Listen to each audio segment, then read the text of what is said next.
Good evening. Thanks for joining us. Tonight's big story on 12 News at 10, an explosion in downtown Phoenix, killing an APS employee and injuring another.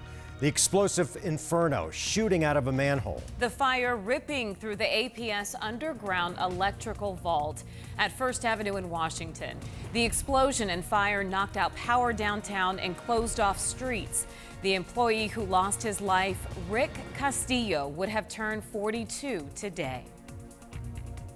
He was extremely well loved by his coworkers. He was very involved in his church and mentored youth at his church. And this is a terrible, terrible, terrible day for us. And tonight, 24 hours later, questions remain as to what caused this deadly explosion and fire, and more importantly, could it have been prevented? And as the investigation begins into what caused this tragic accident, a company and community now mourning the loss of an incredible man. Team 12's Bianca Bono is live for us near the scene at First Avenue in Washington with the latest information. Bianca. Well, guys, we still don't know what caused this fiery explosion, and the manhole where this all happened is right behind me, and it's still blocked off at this hour. The man who was killed was supposed to celebrate his birthday today. Those who knew him say he loved his job, but want the public to know he was much more than an APS employee.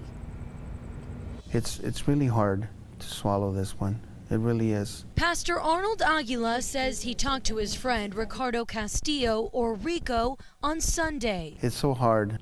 You just never know. I talked to him yesterday, and I won't be able to talk to him again today. Rico, who worked for APS for 12 years as an electrician, assigned to do maintenance on an underground vault in downtown Phoenix.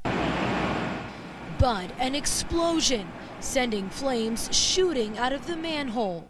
You do have an electrical fire underground with the patient trapped. The fire electrically charged, so firefighters forced to watch and wait until the power was shut off. It's tough for our firefighters to sit by. Firefighters put out fire, also knowing the whole time that there was the potential for a rescue. One APS employee able to escape, but Rico didn't make it. He had a passion for his job, and he knew it was a dangerous job, that he put his life on the line every time he went to work. Rico, who was supposed to turn 42 years old Monday, was a husband, father, grandfather, and leader at Grace Walk Church in West Phoenix. He's got a giving heart. He's an awesome man. Rico volunteering every Friday night to help dozens of struggling teens get on the right path through a program called Celebrate Recovery. Now, as those teens, their church community, and Rico's family mourn the loss of a great man, they plan on finishing what he started. We know that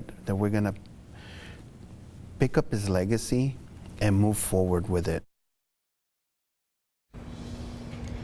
Back out here live again, you're taking a look at the manhole where that explosion happened on Sunday night. Now, APS says the Wells Fargo Tower, the Phoenix Municipal Building, the Maricopa County Administrative Building, as well as the Convention Center are all still without power. It should be restored to most of those buildings within the next 2 days. Now, as for Rico, the teens he worked with are planning on gathering at their church on Friday night to reflect on his legacy.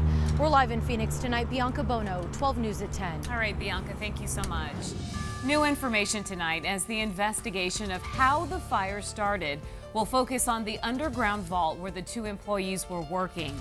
Underground utility vaults are the sites of work-related deaths every year around the country. They're poorly ventilated and can be highly combustible. APS told reporters that the maintenance work was planned and normal. The employees were down there replacing a cable when an electrical flash and subsequent fire occurred. Over the past 2 decades, industry safety experts have raised concerns about aging vaults that need to either be upgraded or replaced. But when asked about the maintenance of the vault where the employee died, a spokesperson for APS didn't comment. Now, a task force comprised of Phoenix Fire and Phoenix Police is in charge of the investigation into what caused this terrible, chaotic scene that took the life of a dedicated employee and military veteran.